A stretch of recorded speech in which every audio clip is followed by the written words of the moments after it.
presents Making the Cut. I'm Mr. Controversy here live at Proton Barbershop in Decatur, Georgia. I got my boy, you know, my partner right here, Big Google. Yeah. Got my special guest, Mr. Lucky. Welcome aboard. Today's topic, you know, the schedule just came out for the NFL. Everybody happy about their team. Who gonna do what? So today's topic, we're talking about what non-playoff team in 2013 will bounce back and make the playoffs in 2014. Based on the teams from last year that didn't make it, that usually be in the running.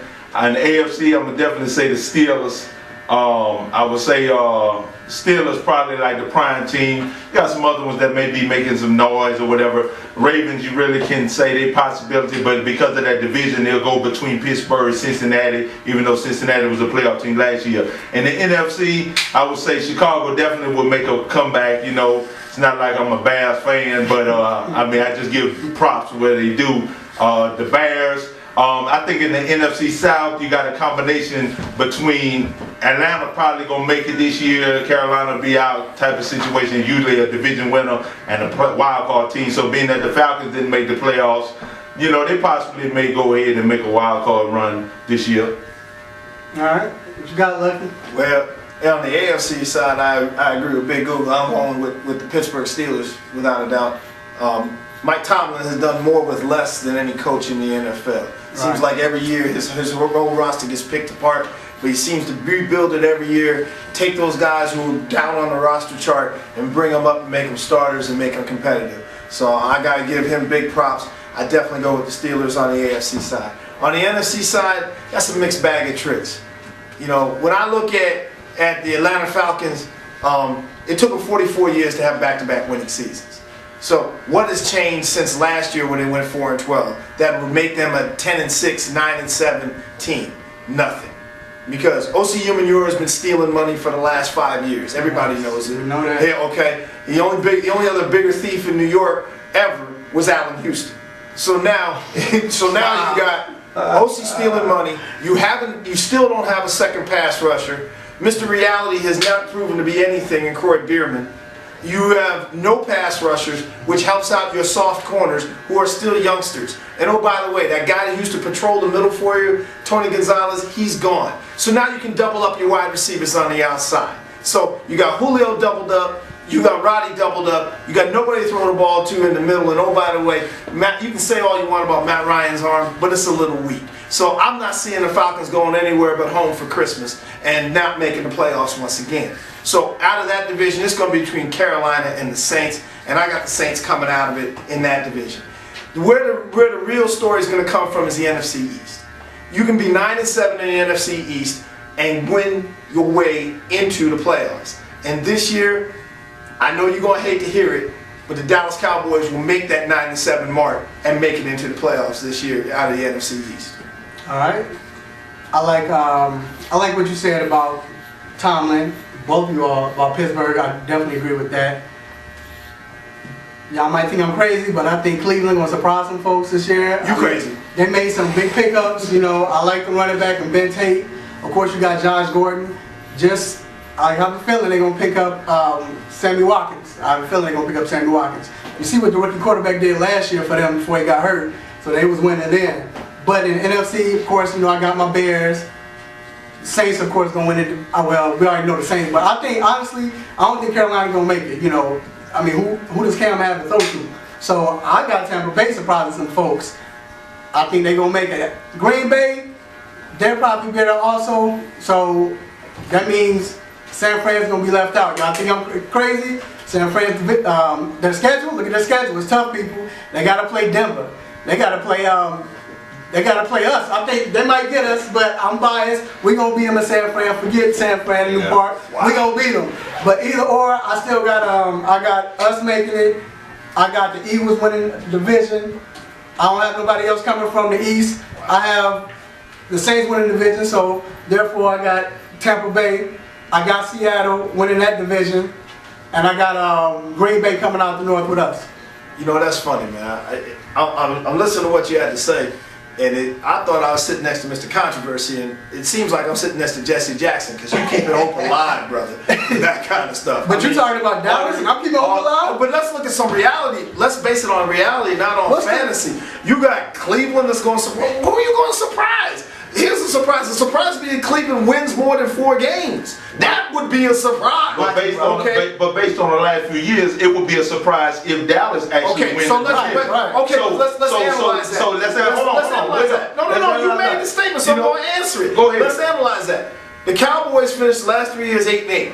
There's no other team in the NFL over the last 3 years that got down to the last game and could have qualified. But y'all lost. Y'all lost. Hold up. What does that mean? You basing that on like that? So the Cowboys lost, which is exactly my point. 9-7 will win that division and win your way into the playoffs. When the last time y'all been 9-7? This year, the Cowboys will win that 9th game, possibly a 10th one, and make it into the playoffs. More so than you saying the Bears, and definitely not Cleveland, and definitely. Okay. So, Lucky, I feel you, but I'm gonna tell you right now, bruh, you can't say nothing about Chicago Bears. Cause you're right. Ain't nothing to say about the Chicago Bears since 1985. We embarrassed y'all twice. We beat y'all the year before last on Monday night, 34-19. Right. Y'all got a garbage touchdown at the end. No, we blew y'all out last year on Monday night. No, push 40. So don't say nothing about Chicago. And I will always put up my 5 NFL championship trophies and 8 NFC championship trophies against your 1 and done in America. And that's what you call a Dallas Cowboys fan. No, always go back to 92. You know, it's really nice. It's always nice to be able to polish the trophies you have than to sit there and win the trophies you never won. Hey, think about it, but of course the past is the past, and you definitely polish your trophies you want to show.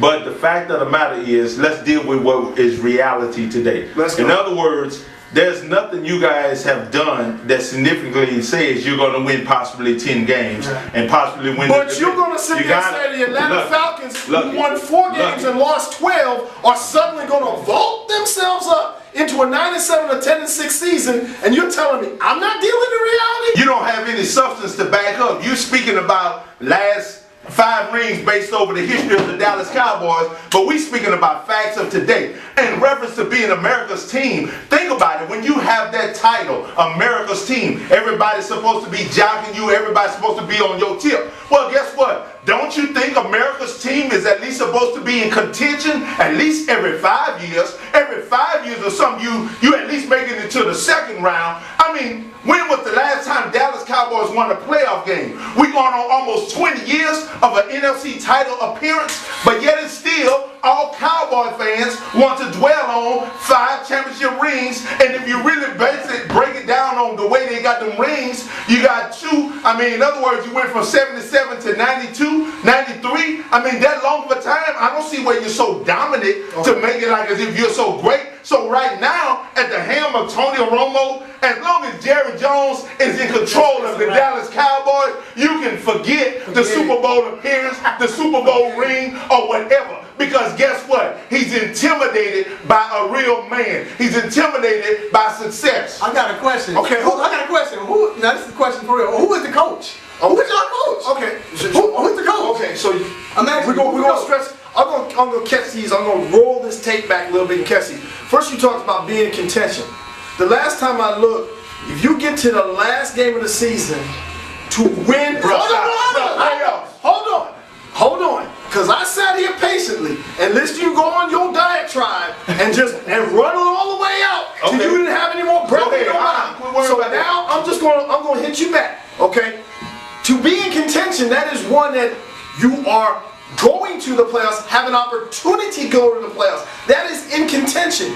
The Cowboys have been in contention in your recent history the last 3 years. Win the last game, you go to the playoffs. Did they get the job done? No, they did not. But you're in contention. You asked me who the coach is. The coach is Jason Garrett. The GM is Jerry Jones. He is also the owner and the principal manager of that team. Now, you like to throw this, well, Jerry Jones got too much, Jerry Jones is too much. I would much rather have Jerry Jones, who every year tries to win a championship, because there's no degree of mistakes. There's mistakes. Whether you make them real big or real small, every mistake is still a mistake. Has Jerry Jones made mistakes? Yes. Last year in the draft, they said Jerry Jones overreached. He overreached and went after guys he could have gotten in the second, third round. Well, the last time I looked, Travis Frederick was their first round pick last year. Tony Romo didn't get sacked through the middle. They said he overreached for Terrence Williams. Terrence Williams out of Baylor. Terrence Williams came in and balled out. Now he's the number 2 receiver. They said he overreached. He's the number 2 receiver. He's number 2 because what's his name's gone? Because the Dallas version of Allen Houston played 8 seasons, actually on the field for 2. Lucky. Actually, guess what? Maybe you need to put your name down and call the Cowboys, and they need to try to get lucky because you ain't came with no substance to back up the downfall of y'all for the last 3 years. And guess what? You're not in contention if you don't make the playoffs. Plain and simple. You're not in contention. Once you get to the playoffs, then you're in contention to get to the Super Bowl. But if you don't make the playoffs, you can forget that. Here's the thing. Everybody on day one is a Super Bowl champion. Before the season starts, everybody's a Super Bowl champion. It's just like Mayweather said a couple weeks ago about his fight with Mike Don. He said, everybody's got a plan till they get hit. Everybody has a Super Bowl championship plan until the games are played and they're won or lost. Every year, if you watch NFL football as long as I have, then you would know every year, teams that made the playoffs the year before don't make the playoffs the next year. That's the nature of the NFL. We're going to wrap it up. You see it's getting heated in here. That's how we do it here. Making the cut. You know how we do it. So, your surprise team. Surprise team would be... Actually, my surprise team, like, I don't believe they will. I would be surprised if the Cowboys get to the playoffs. Okay. What is your surprise team? My surprise team. My surprise team would be the New York Giants. That would be my surprise team. If Fumbleina, David Wilson, can learn how to hold on to the ball, and if Eli can come back from the ankle injury and get the protection with the new boys he's got on the offensive line, then they can make the playoffs. And a 9-7 Giants team late in December is always dangerous. That's fact. My surprise team, I already said people, is Cleveland Browns. I think they're going to shock the world. I know everybody think they're not going to do anything, but they made some major moves. Defense, offense, I like what they're doing. Once again, it's the 3-point conversion presents Making the Cut. We here live at Port Arthur Barbershop in Decatur, Georgia. Got my special guest, Lucky. Appreciate it. Got my partner in crime, Big Google. I'm Mr. Controversy. We out. We see you at the barbershop near you.